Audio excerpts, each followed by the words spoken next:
unaniwe witonde, wowe mugore cyangwa umukobwa witonde, kuko ibi bishobora kuba ari ibimenyetso bikwereka ko cyangwa se bikugaragariza ko hari ikimenyetso ko hari ikintu kidasanzwe kiri kuba mu mubiri wawe kandi kitari cyiza. Rero ibyo bimenyetso bishobora kwereka ko ufite ikibazo cy'amaraso makeya, ushobora guhora unaniwe. Icyo ni icya mbere. Rero niba ufite ibyo bimenyetso byose, guhora unaniwe, guhora wumva nta kintu wakora, guhora uri ahantu hose ukumva uri gusinzira, ibyo bimenyetso ni ibimenyetso bishobora kwereka ko ufite ikibazo cy'amaraso makeya. So reka tuganire ku bintu 10 bishobora kwereka ko ufite ikibazo cy'amaraso makeya, wowe mugore cyangwa se umukobwa. Icya mbere ni umunaniro ukabije. Uri umujene cyangwa se ufite imbaraga, ntabwo ushaje, uri ahantu hose uri gusinzira, uri ahantu hose nta kintu ushaka gukora, ikintu cyose uri gukora uri kugikora buhoro buhoro, uri lazy, so sluggish, ahantu hose nyine uri ahantu hose kuva wasinzira nk'umuntu wari umwe natsetse, ariko n'uwari umwe natsetse ntabwo bigenda gutyo.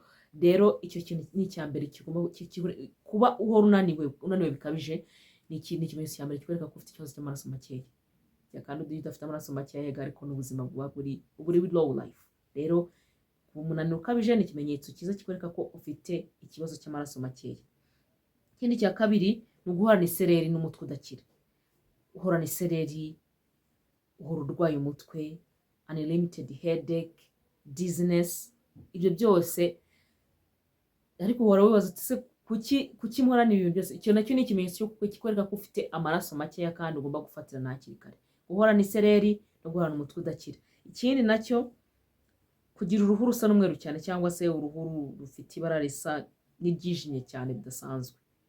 Hari ukuntu umuntu aba urukara, nyine akaba urukara, kuko wanarubona ubwo rukara ukavuga uti uyu nta buzima afite. Hari n'ukuntu ugira n'uruhu rwerurutse cyane. Icyo gihe nanone iyo rwerurutse bidasanzwe nk'uko byari bisanzwe, bikwereka ko nta maraso ahagije ufite mu mubiri wawe, kandi si byiza ku mukobwa cyangwa se umugore, kuko hari ibibazo byinshi n'uburwayi bwinshi buzira mu kuba udafite amaraso menshi cyangwa se udafite amaraso ahagije. So rero kuba ufite ibara ry'uruhu ryawe byerekana ko ufite amaraso ahagije cyangwa adahagije. Iryijimye cyane n'iryerurutse cyane.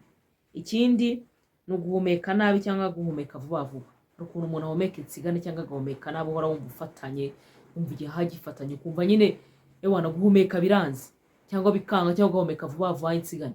Ako kanya ugomba guhita umenya ko ufite ikibazo cy'amaraso makeya mu mubiri wawe. Ikindi ni ukubabara umutwe kenshi cyane. Ubwo ni kimwe n'ikimenyetso navuze haruguru. Uhora urwaye umutwe si byiza, byerekana ko nyine ufite ikibazo cy'amaraso makeya. Ikindi kimenyetso nanone ni ugucika intege cyane. Gucika intege bikabije, ukumva nta kintu wakora, ukumva wahora wiryamiye, ukumva mbese ahantu hose uba wumva nta gatege, nta. Ako kanya nabwo ugomba guhita umenya ko ufite ikibazo cy'amaraso makeya, wowe umugore cyangwa umukobwa. Ikindi kumva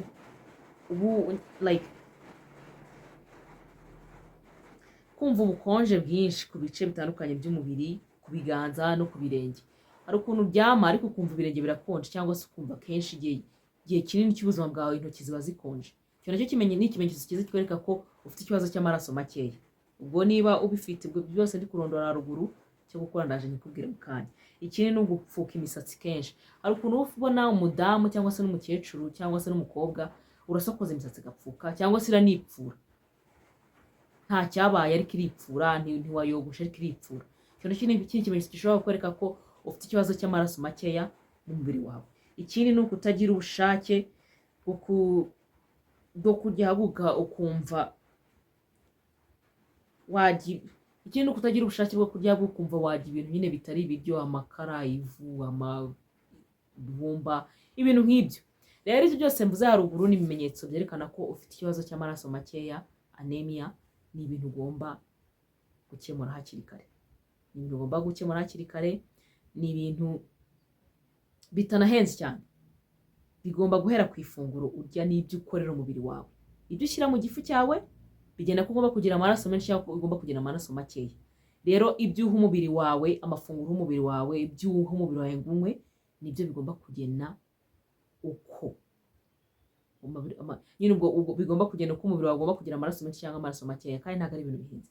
Hera kuri ibyo binyomoro urya. Ayo mabeterave, amaji ya beterave ntabwo ahenda. Niyo wanazifata ukajya uzipiringa, ukajya uteka mu mazi, ukajya unywa nk'amazi bisanzwe.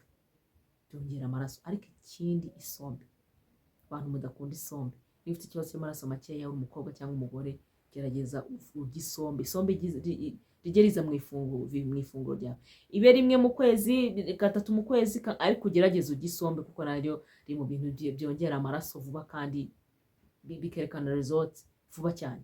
So rero ibindi bintu ugomba gukora, tugomba kugerageza nyine kurya indyo yuzuye, imbuto n'imboga hafi ntibikabure. Ugerageze ugire ubuzima bwiza, right? Ugire ubuzima bwiza, ubuzima bwiza burimo ubuzima, umubiri ufite amaraso ahagije.